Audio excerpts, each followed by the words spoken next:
Good morning बच्चों। Good morning sir.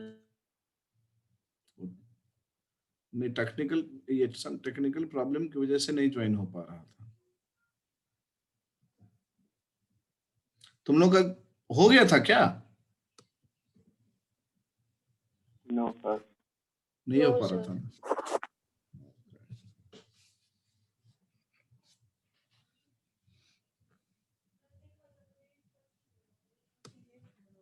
चलो, सब आ गए हो या कुछ लोग हो सकता है लॉगिन नहीं होने की वजह से। Will you ask them to join? ठीक है ना? If you know your friend, ठीक है ना, ask them to join because they may have live they may have having idea कि हो सकता है क्लास नहीं हो पाए। ठीक है ना? Just ask them to join.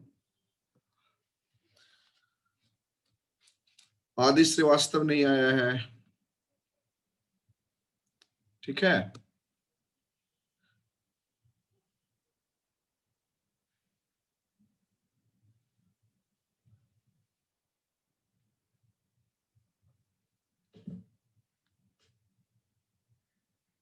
एक बार वो कर लो, ठीक है ना, बच्चों को बोल दो कि no they can join,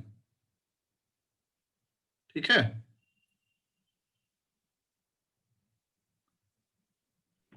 okay. जो है मतलब I don't have any idea because they are your friend, तो you ask them.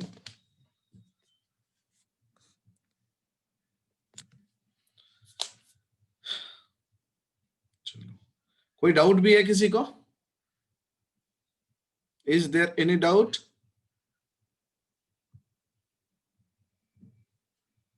No sir.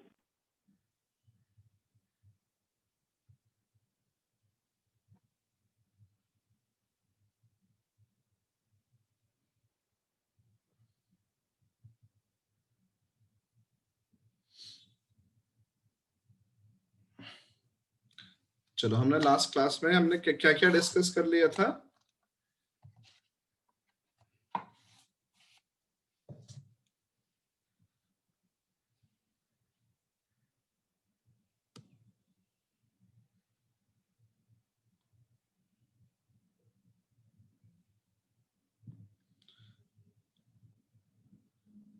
चलो, तब तक ये क्वेश्चन एक सॉल्व करो तो।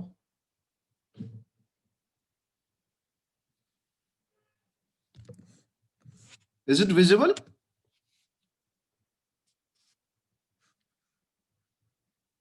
Yes sir. Yes sir.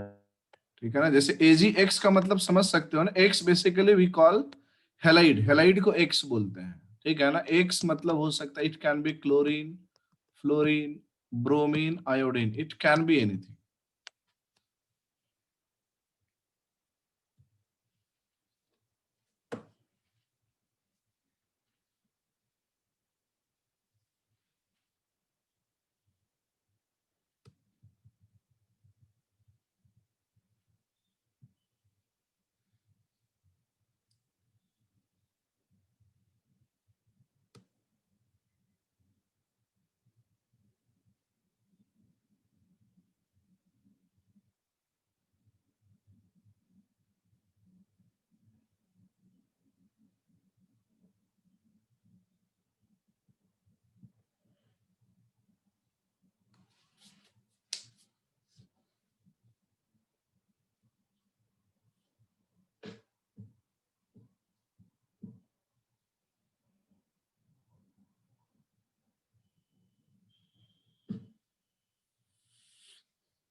Graph में बॉटम राइट में 37 ml लिखा।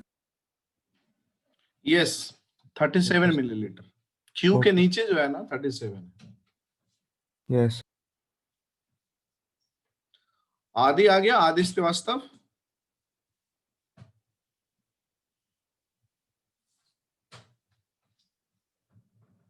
नहीं आया ना। वंशिका आ गई है।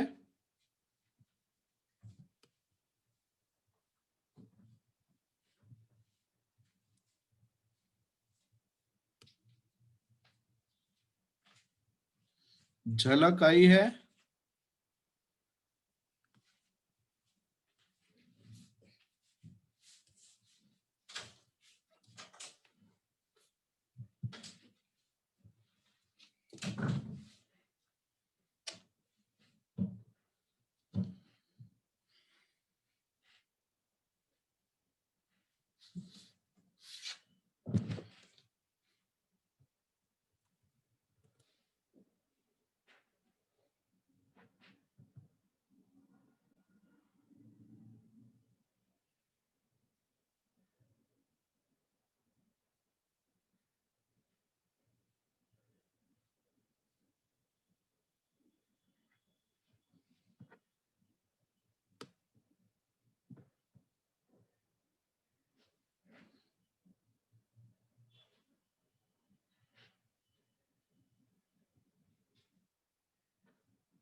क्वेश्चन सबको क्लियर है ना?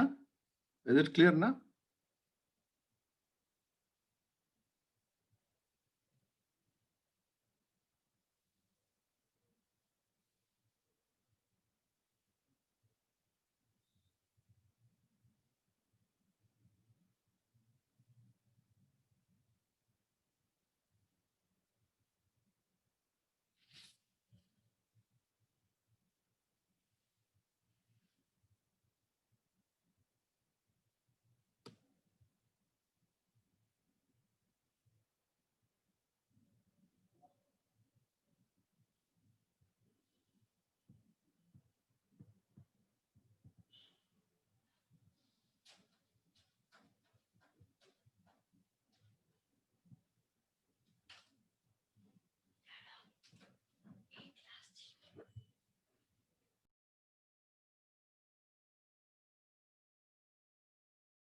क्या हो रहा है, नहीं हो रहा है?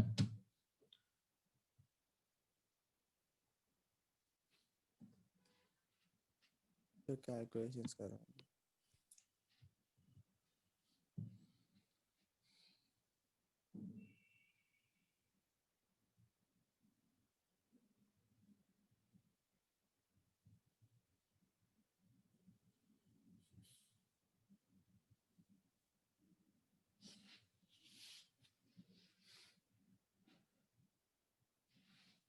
तो 75% है। 75% आया है।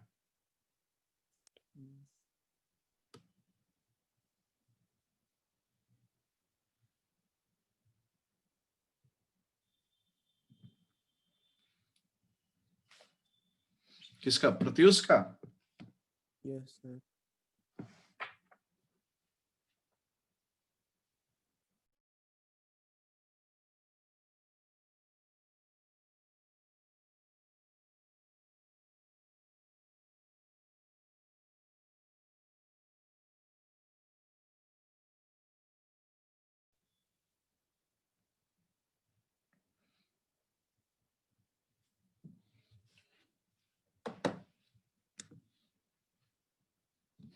और किसी का?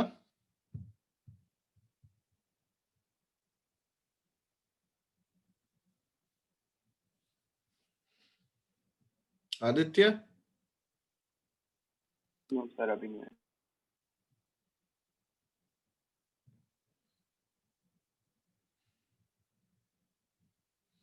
और किसी का आया आंसर? औरू?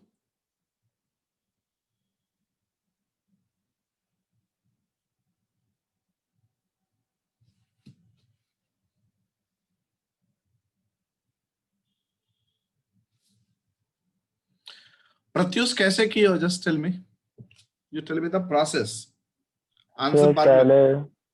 सर पहले AgCl होगा प्रेसिपिटेट। सर पहले AgI होगा प्रेसिपिटेट और फिर AgCl होगा प्रेसिपिटेट। सर फिर AgCl तो मास ऑफ AgCl पता चल गया 2.45 होगा। तो फिर उससे उसके मोल्स निकाल लिए और 1 मोल AgCl 1 मोल NaCl से आएगा, तो उससे NaCl के मोल्स आ गए, तो उससे मास निकाल लिया NaCl का, तो उससे दूसरे का मास भी आ गया। how did One you आएगा। know, how did you know that AgI will precipitate first? Sir क्योंकि सर मेरे को जहाँ तक याद था सॉल्युबिलिटी से पीरियोडिक टेबल से नीचे जब जाते हैं तो फिर मैं कम होते रहती है, मैं Cl की ज्यादा होगी उससे आई से। अच्छा, मतलब डाउन द ग्रुप जाने पे सॉल्युबिलिटी बढ़ रही थी, सॉरी कम होती है। कम होता है, उसके बेसिस पर बताया है। Okay okay. Yes sir.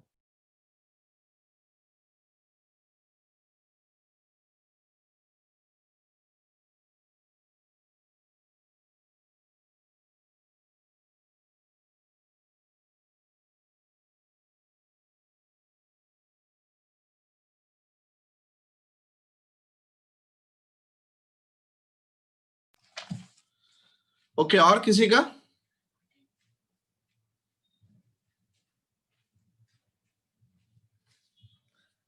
देखो देखो, इस केस में मैं बता रहा हूं, ध्यान से सुनना, जिससे नहीं हुआ है, ठीक है? ये तो इसको, लेकिन जो तुम्हारा अप्रोच था दैट इज नॉट, सपोज करो if it is not given कि अगर ये क्लोराइड नहीं दिया रहता, आयोडाइड नहीं दिया रहता प्रत्युष, देन तुम कैसे करते? तब तो तुम्हारा गलत हो जाता,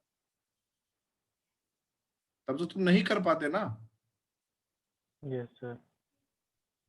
ठीक है ना?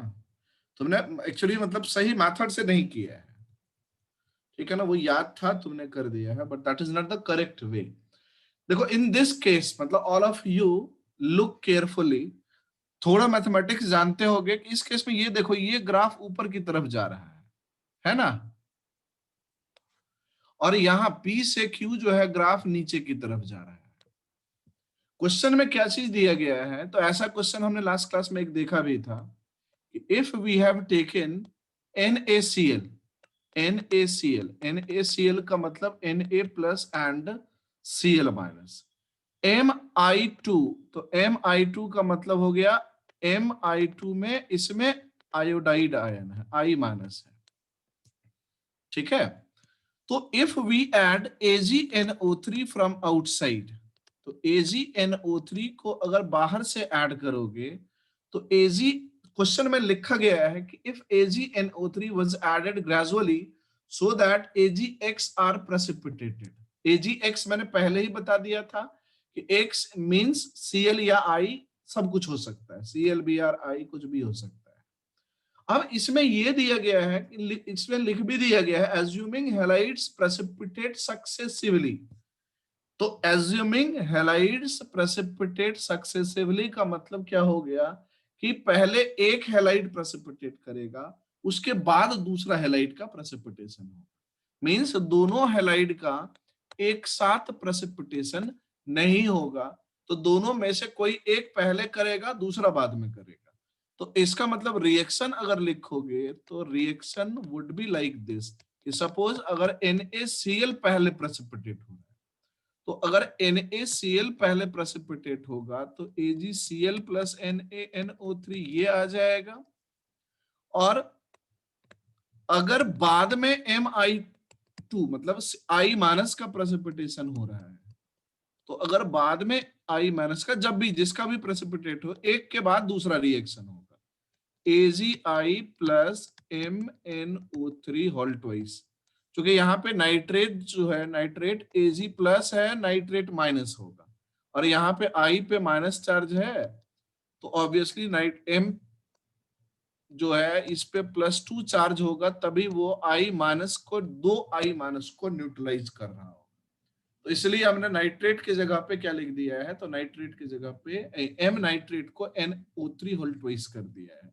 क्योंकि एक M पे और एक I पे अगर देखेंगे चार्ज के अकॉर्डिंग, तो नाइट्रेट का चार्ज और I माइनस का चार्ज बराबर होगा, तो जो फार्मूला Mi2 का होगा वही फार्मूला नाइट्रेट वाले का आ जाएगा।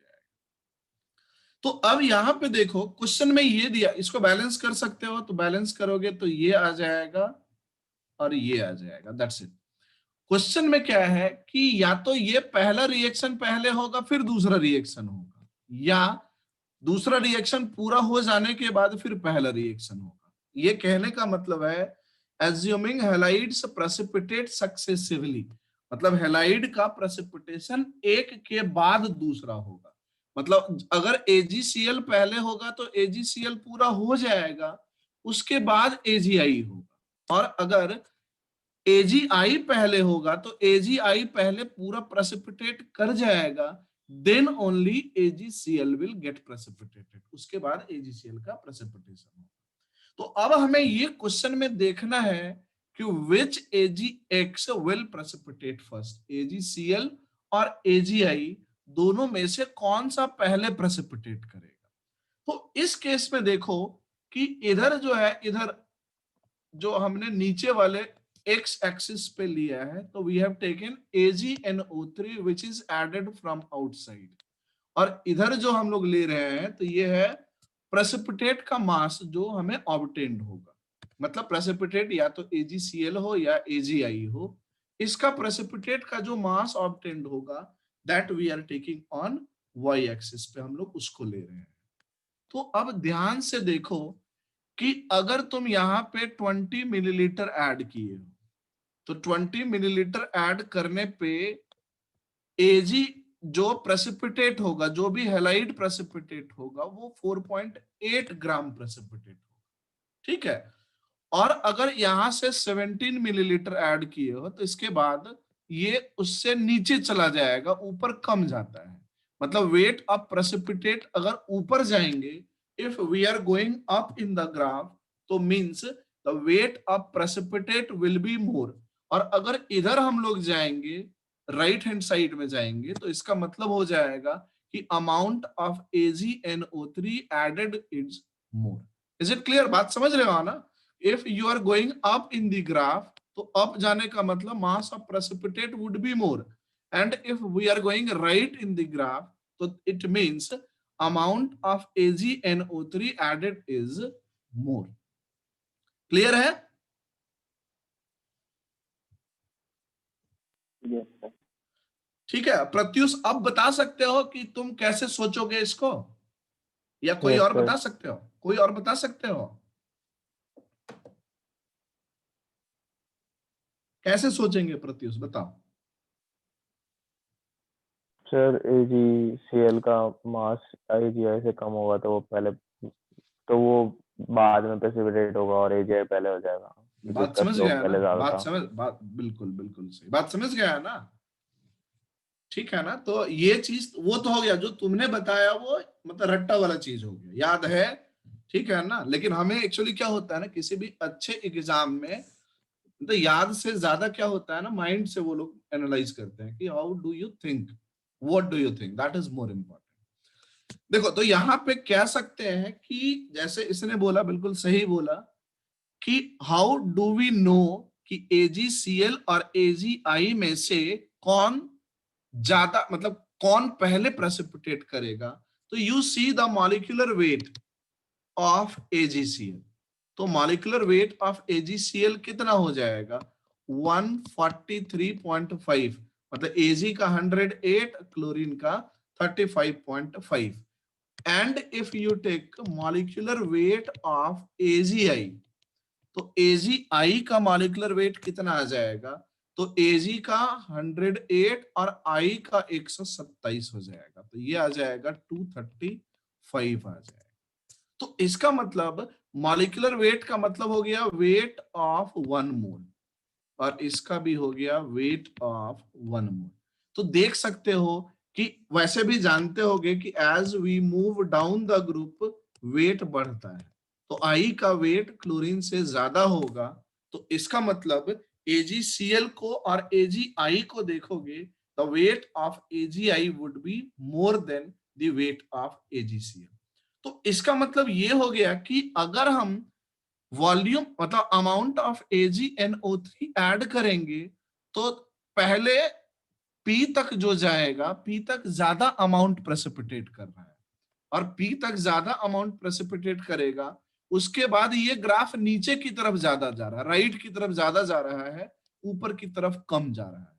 तो इसका मतलब P से Q पॉइंट तक में वॉल्यूम मतलब अमाउंट AgNO3 का ऐड करने से प्रेसिपिटेट का वेट कम आ रहा है, जबकि नीचे वेट ऑफ प्रेसिपिटेट ज्यादा है अगर हम AgNO3 ऐड करते हैं तो इसका मतलब पहले कोई एक अगर प्रेसिपिटेट करने का होगा, तो पहले वो सब्सटेंस प्रेसिपिटेट करेगा जिसका वेट ज्यादा होगा, और वेट ज्यादा किसका होगा, तो AgI का वेट ज्यादा होगा इन कंपैरिजन टू AgCl। तो that is why we can say AgI का प्रेसिपिटेशन पहले हो जाएगा। तो AgI पहले प्रेसिपिटेट करेगा, तो इसका मतलब ये वाला रिएक्शन जो होगा वो पहले हो जाएगा। तो जब ये पहले पूरी तरह से प्रेसिपिटेट कर जाएगा, उसके बाद दूसरा प्रेसिपिटेशन स्टार्ट होगा। तो तुम यहां से कह सकते हो कि up to point P AgI has completely precipitated, तो weight of AgI is equal to 4.8 gram and weight of AgCl is equal to, तो यहाँ पे टोटल 7.25 ग्राम है, तो weight of AgCl is equal to कितना होगा, तो 7.25 माइनस 4.8 ग्राम। अब we have to find out the percentage of Mi2 का परसेंटेज निकालना है। तो देखो इसमें भी हम लोग क्या करेंगे, थोड़ा सा स्मार्टनेस दिखाएंगे, because we do not have any idea about the molecular atomic mass of M. So we can say if we don't know the molecular mass of Mi2, so it is better to calculate the weight of NaCl. चूंकि अगर weight of NaCl निकालोगे तो NaCl का we will be able to calculate the percentage of NaCl, क्योंकि weight of NaCl divided by total weight which is equal to 4 gram. तो by knowing the weight of NaCl we can calculate the percentage of NaCl, और percentage of NaCl निकल गया, since in the mixture we are having two components only, NaCl and Mi2. So if we know the percentage of NaCl we can calculate the percentage of Mi2 as well. तो ये देखो AgCl का wait हमें निकल गया, तो weight of AgCl अगर निकल गया है तो we can say moles of AgCl is equal to कितना आएगा 7.25 minus 4.8 weight of AgCl divided by molecular weight of AgCl. तो this is the moles of AgCl. और इस रिएक्शन को बैलेंस करोगे तो सबका स्टोइकियोमेट्रिक कोएफिशिएंट सब के आगे 1 1 1 1 होगा। तो जो भी मोल्स AgCl का होगा that would be the moles of NaCl। मतलब यही क्या आ जाएगा, this is the moles of NaCl। और अगर ये मोल्स ऑफ NaCl आ गया तो we can calculate weight of NaCl which is equal to moles of NaCl into molecular weight of NaCl. तो molecular weight of NaCl is equal to 58.5 ग्राम आ जाएगा। तो अगर if we know, सपोज करो कि ये आ गया है W ग्राम आ गया है, तो we can calculate the percentage of NaCl which is equal to W by 4 into 100. Why? Because W is the weight of NaCl and divided by total weight is 4 into 100. And if you know the percentage of NaCl, we can calculate the percentage of Mi2, which is equal to 100 minus percentage of NaCl. ये सबको clear है? Is it clear? किसी को doubt है तो पूछ लो।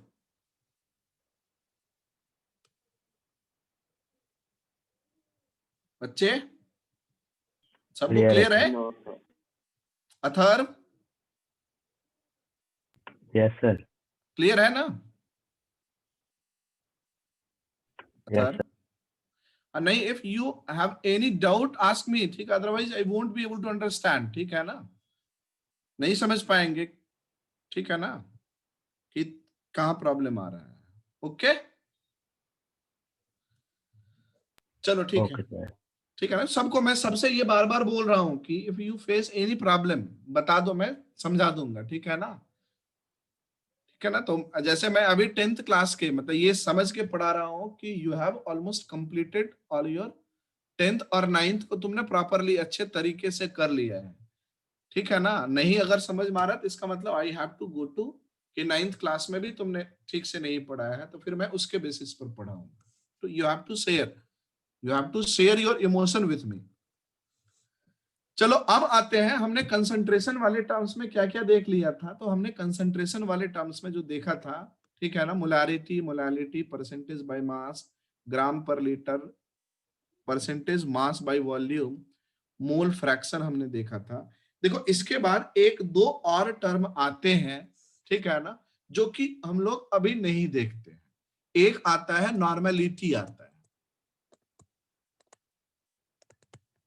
Normality which is written as capital N, ठीक है ना। तो इस नॉर्मेलिटी वाले कंसंट्रेशन टर्म्स को एक्चुअली दिस इज, इसके ऊपर एक पूरा का पूरा चैप्टर आ जाता है which is called redox reaction हम लोग बोलते हैं, ठीक है ना। इसके ऊपर एक पूरा चैप्टर आ जाता है, रेडॉक्स रिएक्शन का चैप्टर आ जाता है, इससे रिलेटेड जो रहते हैं, या which is also called stoichiometry 2 करके हम लोग बोलते हैं। रेडॉक्स रिएक्शन मेनली उसको हम लोग बोलते हैं। तो इसीलिए मैं इस वाले कंसंट्रेशन टर्म्स को I won't discuss right now, because for this हम लोग इसको इसके बाद डिस्कस करेंगे, इसके बाद स्टार्ट करेंगे। And this is a very important कह सकते हैं पॉइंट, ये होता है, ये चैप्टर भी आता है, इसको हम लोग सेपरेटली डील करेंगे। तो इसलिए अभी इसको खाली लिख के रख लो कि एक कंसंट्रेशन टर्म्स जो आता है वो नॉर्मेलिटी भी होता है, और एक कंसंट्रेशन टर्म्स आता है पीपीएम। पीपीएम का मतलब हो गया पार्ट्स पर मिलियन, ठीक है ना। तो देखो नाम से ही क्लियर है, इसको लिख सकते हो पीपीएम को। We can write the amount of solute present in million part of the part of solute present in million part of solution, the part of solute present in the part of solute present in million part of solution। million मतलब 10 to the power 6 होता है। the part of solute present in million part of solution, देखो actually क्या होता है कि this kind of term, this kind of concentration terms is mainly used in such case where solute is present in very small amount.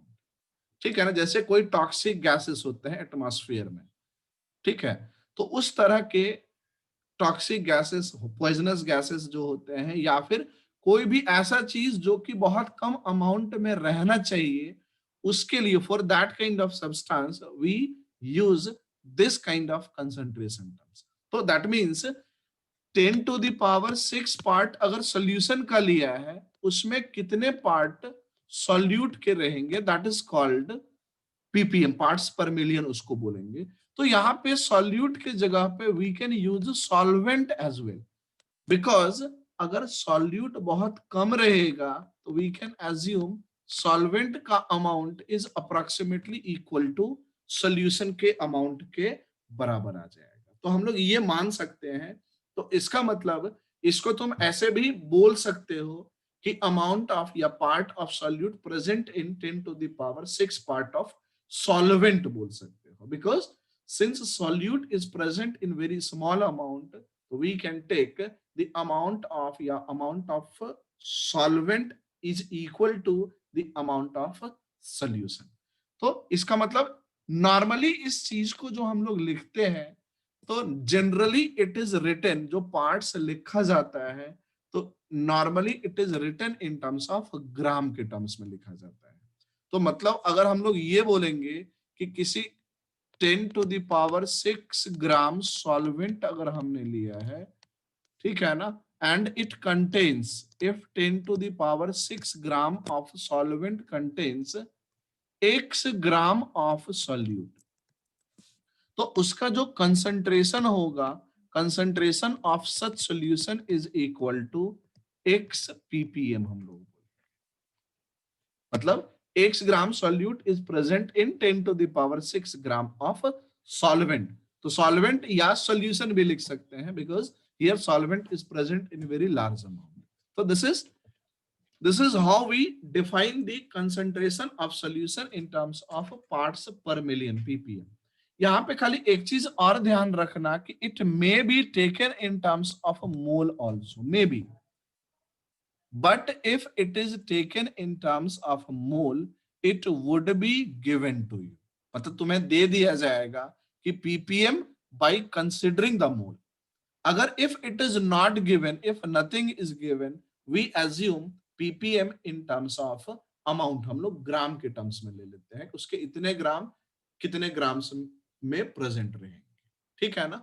और इसी से मिलता जुलता एक और आ जाता है, इसके बाद तो तुम कुछ भी कर सकते हो, if you know the concept of parts per million, तो इसके अलावा तुम और भी एक कंसेप्ट यूज कर सकते हो, that is parts per billion का।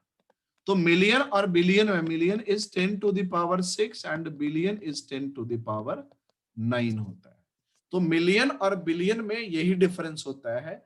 तो हम लोग यहाँ पे भी if concentration is written in terms of parts per billion, तो parts per million वाले केस में 10 to the power 6 के जगह पे we can use 10 to the power 9 हम लोग ले लेते हैं। That is the only difference, rest of the things remains same आ जाएगा, ठीक है ना। तो parts per million और parts per billion जो होता है, this is also used separately। इसको बहुत ज्यादा जगह पे यूज नहीं करते हैं, this is used at some point of time, कहीं कहीं पे हम लोग यूज करते हैं, सम टॉपिक्स में यूज करते हैं, लेकिन बाकी जितने भी कंसंट्रेशन के टर्म्स होते हैं that we are use everywhere, सब जगह पे यूज करते हैं। तो इतने कंसंट्रेशन के टर्म्स होते हैं। अपार्ट फ्रॉम दिस, इसके अलावा एक कुछ और भी कंसंट्रेशन के टर्म्स होते हैं that we are use for particular cases. कुछ कुछ केसेस में हम लोग कंसंट्रेशन को अलग तरह से यूज करते हैं, जैसे कि अगर ओलियम का केस लेते हैं, if we have taken oleum, तो in case of oleum concentration is written, पहले तो देखेंगे ओलियम क्या होता है फिर देखेंगे। तो ये जान लो कि इन case of oleum concentration is written in terms of percentage of oleum. ठीक है, मतलब ओलियम के केस में कंसंट्रेशन को डिफाइन करने का एक अलग भी तरीका होता है। मोलारिटी, मोलालिटी, ग्राम पर लीटर, दिस दैट, जितने भी टर्म्स हमने देखे हैं कंसंट्रेशन का, if we have taken oleum, तो ओलियम वाले केस में concentration can also be written in terms of percentage of oleum. Now, first of all, we have to understand what is oleum. उसके बाद देखेंगे how do we define the percentage of oleum.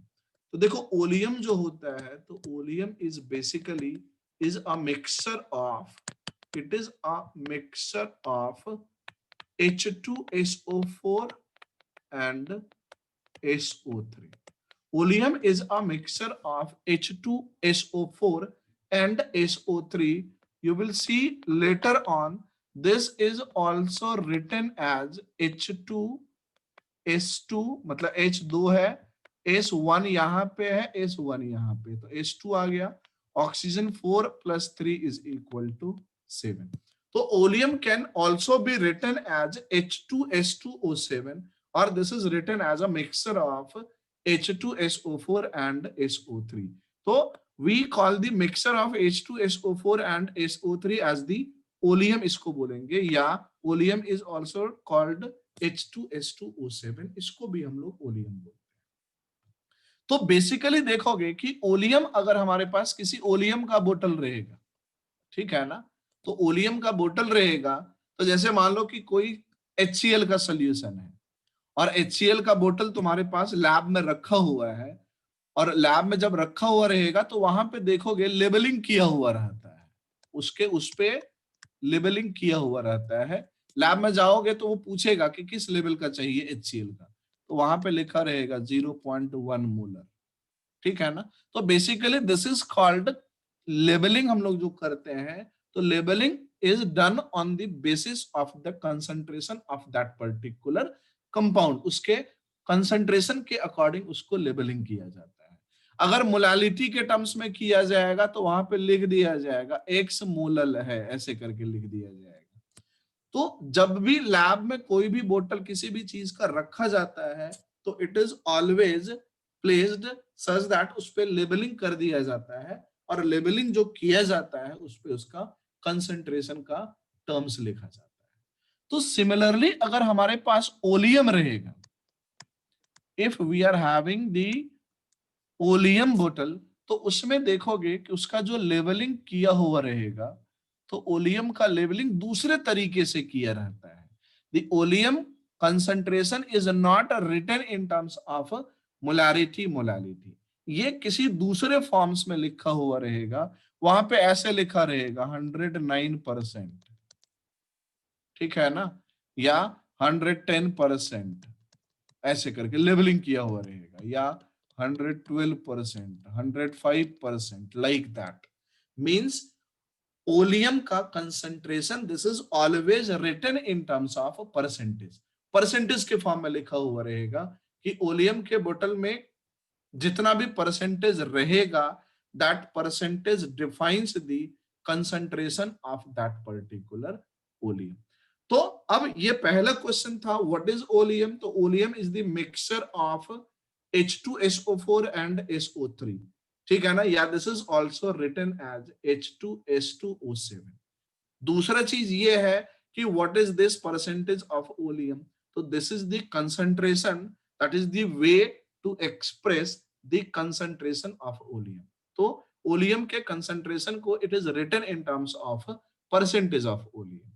अब अगर इसको percentage of oleum के terms में लिखते हैं, तो now we have to see what is the, how do we define this percentage of oleum. इसको डिफाइन कैसे करते हैं, तो इसका पहले डेफिनेशन लिख लो, the total amount of the total amount of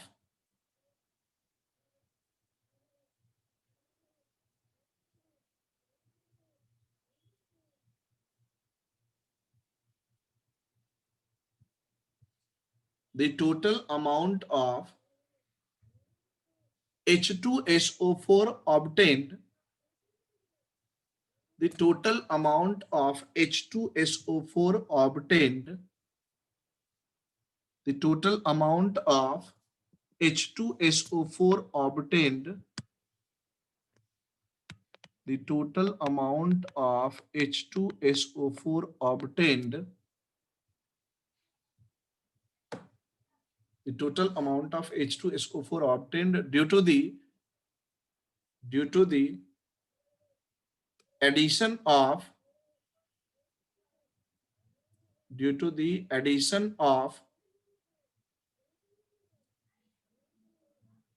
sufficient amount of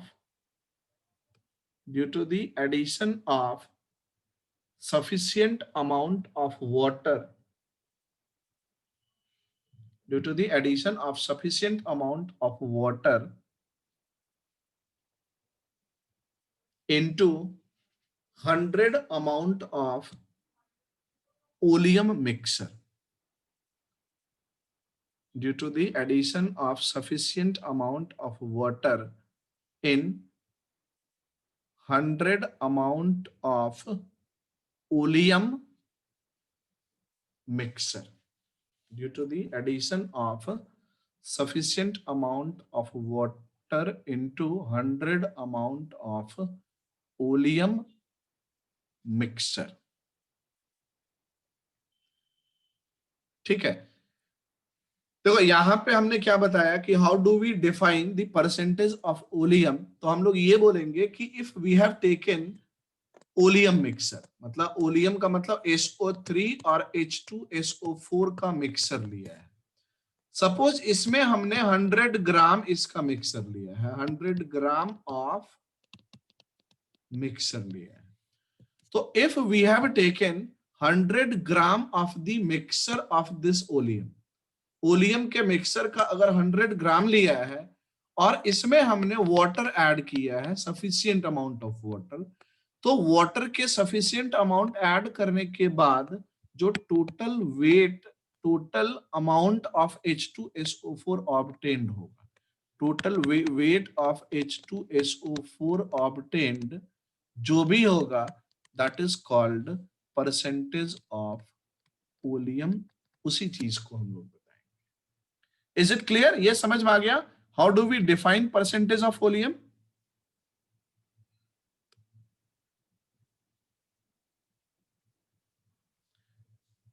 yes sir. ठीक है ना, मतलब 100 ग्राम मिक्सर लिया है हमने ओलियम का, और 100 ग्राम मिक्सर ओलियम में वाटर जितना ऐड करेंगे, सफिशिएंट अमाउंट ऑफ वाटर, जिसकी वजह से जो टोटल अमाउंट H2SO4 का ऑब्टेन्ड होगा, that is called percentage of oleum. देखो यहां पे मैं ऐसे करके बता सकता हूं कि इसको तुम कैसे समझ सकते हो। तो from law of conservation of मास, अगर हमने मान लो x ग्राम जो है, x ग्राम, अब हम लोग आगे पढ़ेंगे what is the sufficient amount of water. Sufficient amount of water का मतलब क्या होता है, इसको भी हम लोग देखेंगे। उसके पहले मैं ये बता रहा हूं कि अगर सपोज करो कि x ग्राम वाटर हमने ऐड किया, which is the sufficient amount of water, तो इसका मतलब अगर 100 ग्राम मिक्सर ऑफ ओलियम में x ग्राम वाटर हमने ऐड किया है, तो यहां पे जो टोटल वेट आएगा, total weight that is equal to कितना आ जाएगा, 100 प्लस x होगा, क्योंकि मास तो कंजर्व रहेगा ना। तो टोटल मास जो मिक्सर का यहाँ पे रहेगा, ठीक है ना। तो इस सैंपल का जो वेट 100 ग्राम था, अगर x ग्राम पानी ऐड कर देंगे तो यहाँ पे इस सैंपल का जो टोटल वेट रहेगा वो कितना आ जाएगा, तो 100 था प्लस x ग्राम हमने वाटर ऐड कर दिया, तो इट बिकम्स 100 प्लस x ग्राम आ जाएगा। अब यहाँ पे एक्चुअली क्या होता है, तो एक्चुअली हम लोग बताएंगे कि H2SO4 अगर लिखते हो, now if you remove water from H2SO4, तो तुम देखो अगर H2SO4 से you remove water, तो 2 हाइड्रोजन और 1 ऑक्सीजन निकाल दोगे तो ये क्या बन जाएगा, it becomes SO3 बन जाएगा। तो if we remove H2O from H2SO4, it becomes SO3, या उल्टा बोलोगे if we add H2O, if we add H2O in SO3, तो SO3 में H2O ऐड करोगे तो H2 एक S और एक ऑक्सीजन जुड़ जाएगा, इट बिकम्स H2SO4। तो ऐसा केस जहां भी आता है, basically we called SO3 as the anhydride of H2SO4। मतलब वो कोई भी सब्सटेंस जो किसी पर्टिकुलर सब्सटेंस से डिहाइड्रेशन के बाद आता है, रिमूवल ऑफ वाटर के बाद आता है, that is called anhydride of that particular substance. तो that means we can say SO3 is the anhydride of H2SO4। जैसे अगर मान लो तुम लेते हो H2CO3 लेते हो, अगर H2CO3 से वाटर हटा देते हो, तो if we remove water from H2CO3, तो देखो H2 और एक ये ऑक्सीजन हटेगा तो इट बिकम्स CO2 आ जाएगा, ठीक है ना। तो इसका मतलब हम लोग क्या बोलेंगे, CO2 is the anhydride of H2CO3। तो ऐसा बहुत सारे केसेस होते हैं जहां पे कि तुम अगर किसी कंपाउंड से, किसी मॉलिक्यूल्स से वाटर निकाल दोगे, तो वाटर निकालने के बाद, डिहाइड्रेशन के बाद, removal of water is called dehydration. तो डिहाइड्रेशन के बाद जो सब्सटेंस ऑब्टेन्ड होगा that is called anhydride of that particular substance हम लोग बोलते हैं। तो if we are saying SO3 as, हाँ क्या डाउट है मित्तल, सम सूर्यांश? सॉरी सर, गलती से हाथ रेज हो गया था। अच्छा अच्छा, समझ में आ रहा है ना? Yes sir. चलो, तो मैंने ये अब बताया कि इस केस में if we have added water into this one, अगर हमने इसमें वाटर ऐड कर दिया है, तो वाटर ऐड करने का मतलब क्या होगा, SO3 will combines with water and all SO3, if we have added sufficient amount of water, so that means we have added that much of water which is sufficient enough to convert all SO3 into H2SO4। तो इसका मतलब if we are having the mixture of SO3 and H2SO4 and if we add water into that mixture, so since water combines with anhydride of H2SO4 which is SO3, so water combines with SO3, it is converted SO3 into H2SO4. If we have taken sufficient amount of water, it means we have taken that much amount of water which is sufficient enough to convert all SO3 into H2SO4।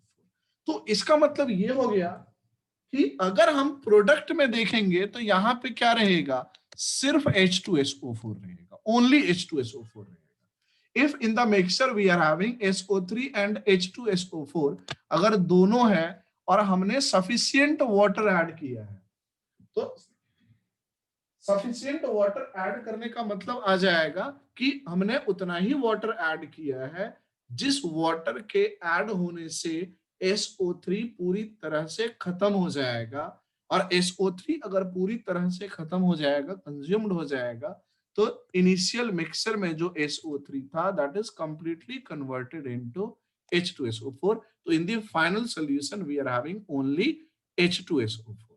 और अगर हमारे पास सिर्फ H2SO4 रहेगा तो इसका मतलब जो total wait H2SO4 का होगा, तो इस सॉल्यूशन के वेट में H2O हमने ऐड किया है, and from law of conservation of mass we can say कि total weight is equal to remains same which is equal to initial weight plus weight of H2O added. तो obviously total weight of H2SO4 जो obtained होगा that is equal to 100 plus X आ जाएगा। तो चलो अब इस चीज को हम लोग ऐसे समझते हैं कि how do we calculate the percentage of oleum, कैसे निकालेंगे परसेंटेज ऑफ ओलियम को, तो ये देखते हैं।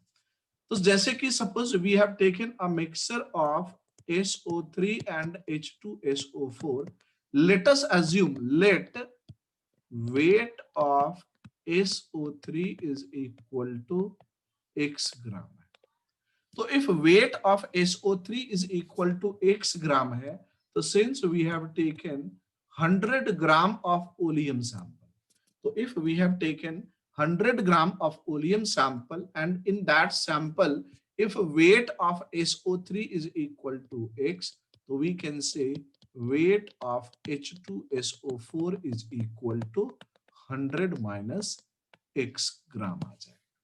तो अब यहां पे देखो कि into this solution we are adding water, और वाटर ऐड करने से since water combines with SO3 and if it combines with SO3 तो it converts SO3 into H2SO4 में कन्वर्ट कर जाएगा।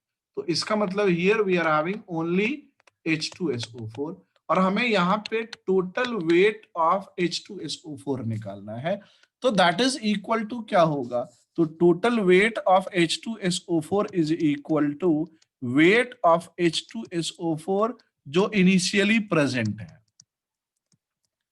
Wait of total H2SO4 is equal to जो weight H2SO4 का शुरू में प्रेजेंट है, और शुरू में कितना प्रेजेंट है, it is equal to 100 minus x है। और दूसरा क्या आ जाएगा, तो दूसरा आ जाएगा wait of H2SO4 which is formed from SO3। तो H2SO4 के टोटल वेट का मतलब आ जाएगा कि weight of H2SO4 which is originally present which is equal to 100 minus x and weight of H2SO4 which is obtained from SO3।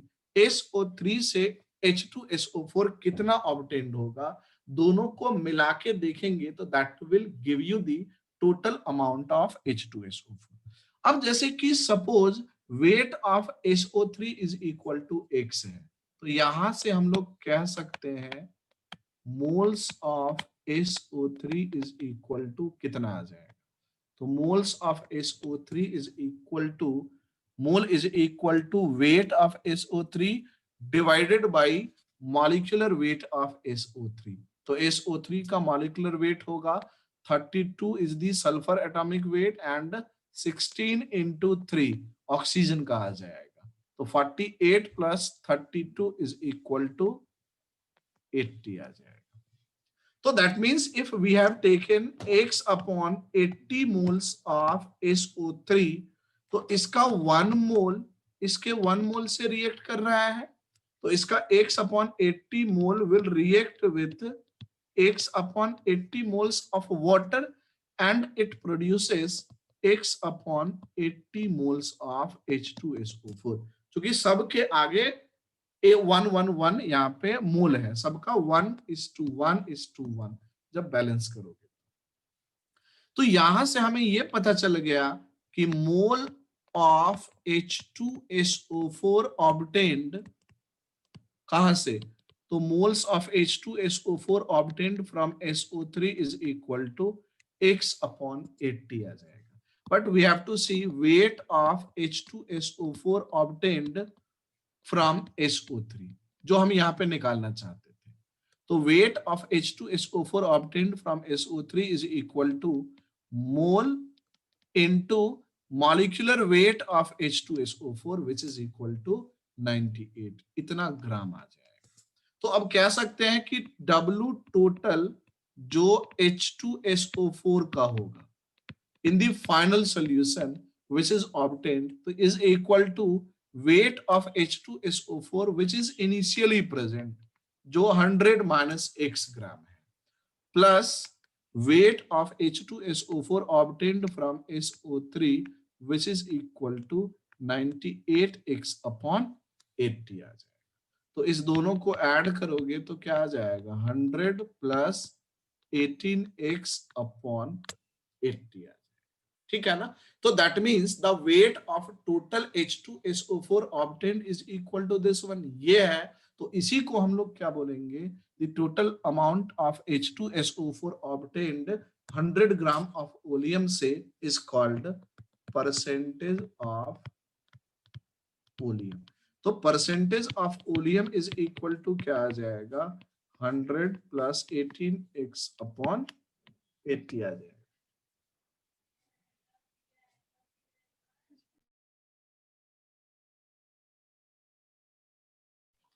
ठीक है, समझ में आ गया? Is it clear? किसी को डाउट है तो बोल दो अभी।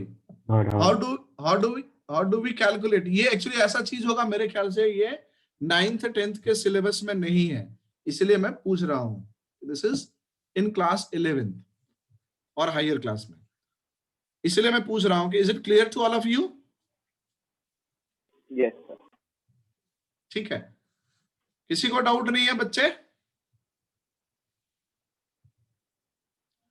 अब चलो इसी चीज को मैंने बोला था कि इसको दूसरे तरीके से भी हम लोग कर सकते हैं। इसको दूसरे तरीके से कैसे कर सकते हैं? तो इसको सिंपल, जैसे हमने ये बताया कि percentage of oleum is equal to क्या आ जाएगा, is equal to 100 plus sufficient amount of water, sufficient weight of water. मैंने बोला था ना कि इस तरह से भी this is also percentage of oleum आ जाएगा। तो इसको तुम एक लाइन में भी कर सकते हो कि सफिशियंट अमाउंट ऑफ वाटर का मतलब वेट ऑफ वाटर हमने कितना ऐड किया है इसमें। तो ये देखो, इसका x ग्राम था तो इसका मोल्स कितना था, x अपॉन 80। तो हम लोग कह सकते हैं कि मोल्स ऑफ वाटर जो रहेगा वो कितना आएगा, x अपॉन 80 आएगा, दोनों का मोल बराबर होगा। तो वेट ऑफ वाटर जो सफिशियंट है, मतलब सफिशियंट का मतलब जितना ऐड करने से ये SO3 से पूरी तरह से रिएक्ट कर जाएगा। ऐड करने का तो तुम पूरा समुद्र इसमें डाल दो, ठीक है ना, सी डाल दो, लेकिन सफिशियंट का मतलब उतना ही डालेंगे जितना कि SO3 से रिएक्ट कर जाएगा। तो उसके लिए moles of H2O is equal to x upon 80, लेकिन वेट ऑफ H2O कितना होगा, तो मोल इनटू मॉलिक्यूलर वेट, इतना ग्राम आ जाएगा। तो इसका मतलब हम लोग कह सकते हैं कि percentage of oleum is equal to क्या आ जाएगा, तो 100 plus sufficient amount of water. तो सफिशियंट अमाउंट ऑफ वाटर कितना आ जाएगा, 18x अपॉन 80 आ जाएगा। तो इन दिस वे अगर तुम्हें कंसेप्ट अच्छे से पता है तो तुम एक लाइन में सॉल्व कर सकते हो। और मैं बार बार ये एम्फसाइज कर रहा हूं कि हमें बहुत जल्दी में ध्यान देना है कि कैसे हम क्वेश्चंस को इजीली सॉल्व कर सकते हैं, जल्दबाजी में कर सकते हैं। Is it clear? ये दूसरा वाला सबको क्लियर है या नहीं है?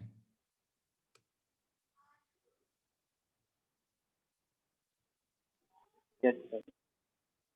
ठीक है, चलो तो मैं इस पे एक क्वेश्चन दूंगा सॉल्व करने के लिए, ठीक है ना। सॉल्व इट, लिखो calculate the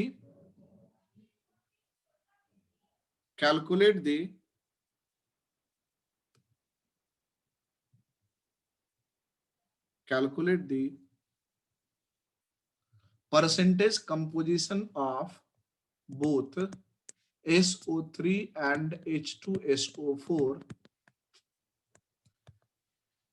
Calculate the percentage composition of both SO3 and H2SO4. SO3 and H2SO4 in oleum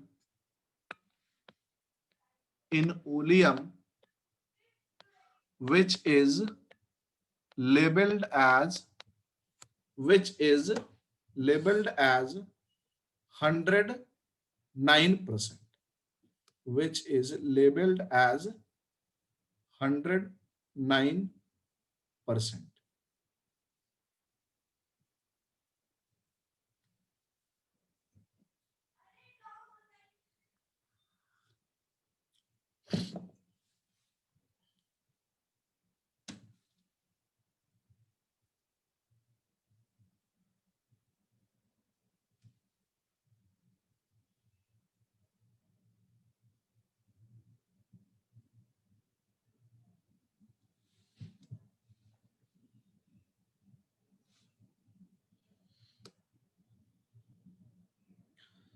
आया किसी का?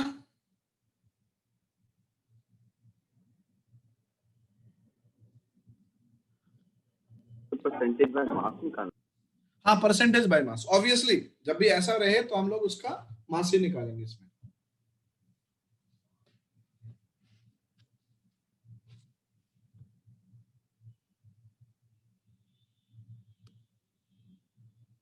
तो 40 कितना? सर SO3 का 40% आएगा और H2SO4 का 60%। कौन बोल रहे हो? आदित्य। Very good Aditya. और किसी का?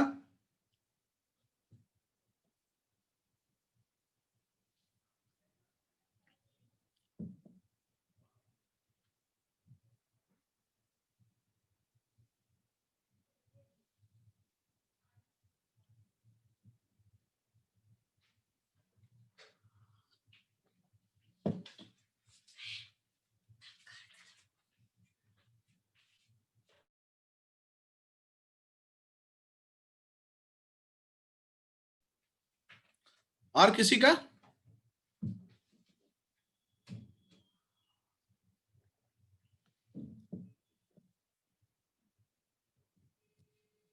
और किसी का आया?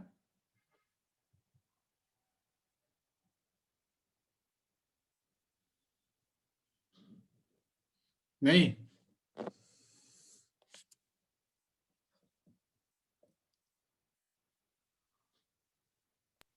सर ये नहीं आया। कितना?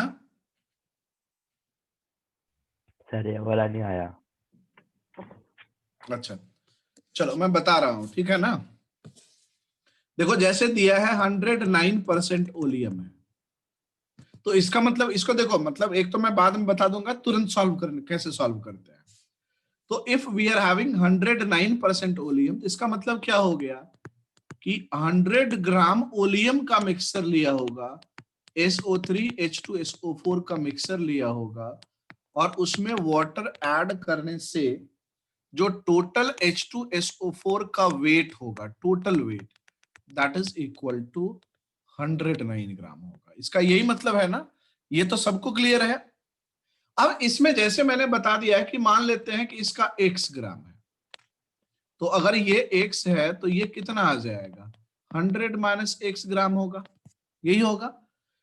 तो अब यहां पे ये देख लो कि H2SO4 का जो टोटल वेट होगा, तो that total weight is equal to, जो पहले से है वो 100 माइनस x ग्राम है, प्लस वेट जो कहां से आ रहा है, SO3 से आ रहा है। तो पहले से 100 माइनस x ग्राम प्रेजेंट है, हमें सिर्फ ये निकालना है कि weight of H2SO4 which is obtained from SO3 that we have to calculate। तो इसको कैसे निकालेंगे ये देखते हैं। तो SO3 से जो obtained होगा, the way we obtained H2SO4 from SO3 is like this is the reaction। तो if x gram is the weight of SO3, तो रिएक्शन में हमें मोल्स निकालना पड़ेगा। the moles of SO3 is equal to क्या आ जाएगा, तो मोल is equal to weight upon molecular weight। तो this is the mole of SO3। तो जो मोल SO3 का रहेगा, that would be the moles of H2SO4। तो moles of H2SO4 is equal to कितना आ जाएगा, x अपॉन 80 आ जाएगा। तो इसका वेट अगर निकालना होगा, तो weight of H2SO4 here is equal to mole into molecular weight 98 आ जाता है। इतना ग्राम SO3 से आया ये वाला। तो इसका मतलब total weight is equal to 100 minus x plus 98x upon 80 आ गया।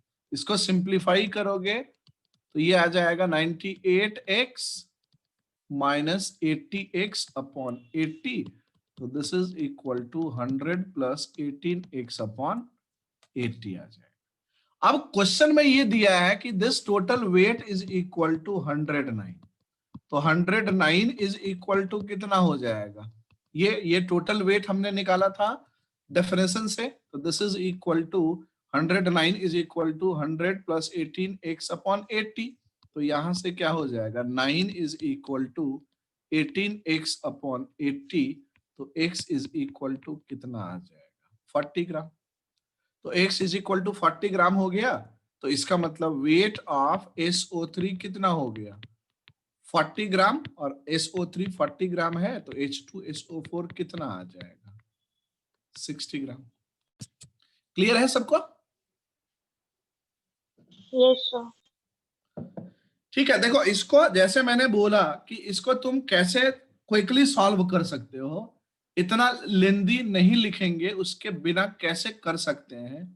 तो याद करो, मैंने शुरू में ही बताया था कि इफ परसेंटेज लेवलिंग 109% है, तो 109% का मतलब 100 प्लस 9। तो ये 9 जो है, this is the 9 the weight of water जो हमने ऐड किया है। मतलब 9 ग्राम जो एक्स्ट्रा रहेगा, वो 9 gram is the weight of water जो ऐड किया हो। और वाटर किसके लिए ऐड किया गया है, तो वाटर ऐड किया गया है SO3 के लिए।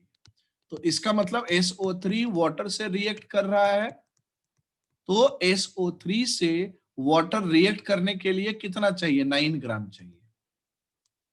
अब ये देखो कि इसका कितना है, तो इसका अमाउंट है 80 ग्राम, जब रहेगा इसके 18 ग्राम से कंबाइन करता है, रहेगा ना, इसके 1 मोल, इसके 1 मोल।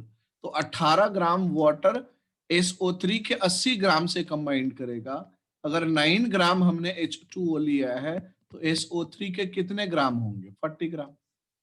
तो इसका मतलब SO3 कितना होगा इस सैंपल में, जहां पे 9 ग्राम वाटर चाहिए, तो वहां पे SO3 40 ग्राम होगा। और SO3 अगर 40 ग्राम है, तो H2SO4 कितना आ जाएगा, 60 gram. Is it clear? Yes, sir. चलो ये वाला करो तो क्विकली।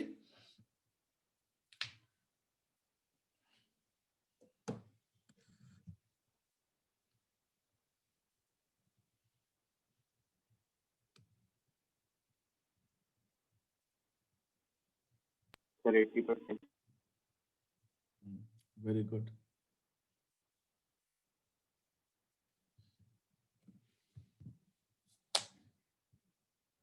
सर 80%। Sir, 80%. आ गया सबका? इसमें 18 ग्राम पानी होगा ना, वाटर जो ऐड करेंगे, तो वाटर इज 18 ग्राम। तो हम लोग इसमें क्या बोल सकते हैं कि SO3 प्लस वाटर है, और वाटर अगर 18 ग्राम है, तो वाटर के 18 ग्राम इसके कितने ग्राम से रिएक्ट करेंगे, 80 ग्राम से रिएक्ट करेंगे। Is it clear?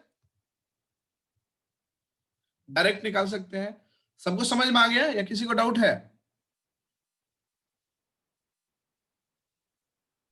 समझ आ चलो गया। चलो ये वाला करो। ये थोड़ा घुमा के दिया गया है।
आ गया किसी का?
नहीं आ रहा है?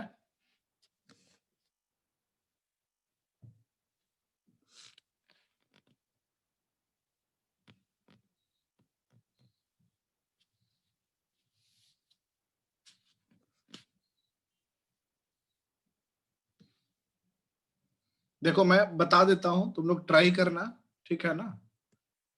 फिर बताना। जैसे कि सपोज करो कि if we have taken oleum, मतलब H2SO4 लिया है और SO3 का मिक्सर लिया है।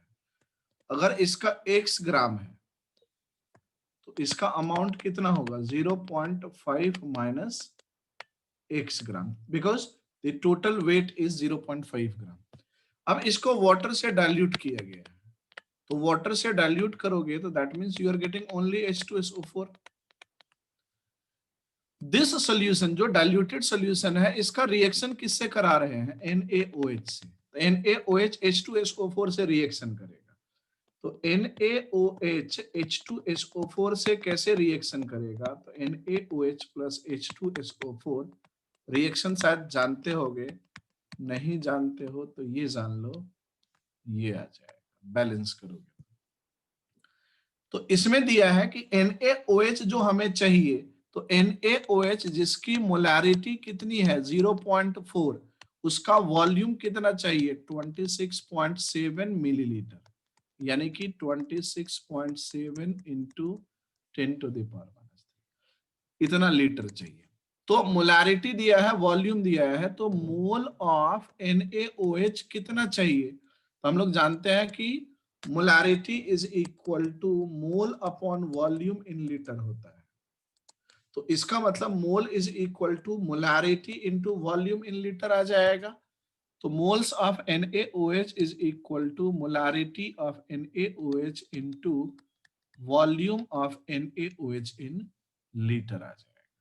तो इतना मोल्स NaOH का 0.4 इंटू 26.7 इंटू 10⁻⁻3, इतना मोल्स NaOH का H2SO4 से रिएक्ट करेगा। तो कितने से रिएक्ट करेगा? तो ये हाफ इंटू इसका 2 मोल, इसके 1 मोल से रिएक्ट करेगा। तो NaOH का जितना मोल होगा H2SO4 का मोल उसका आधा रिएक्ट करेगा। ठीक है, तो ये this is the moles of H2SO4 जो टोटल आ जाएगा। ठीक है, अब इससे ट्राई करना है एक बार, ये समझ में आ गया? Yes, sir. एक बार ट्राई करना, अगर नहीं होगा तो मैं फिर पूरे अगले क्लास में पूरा इसको बता दूंगा। ठीक है ना? Okay okay.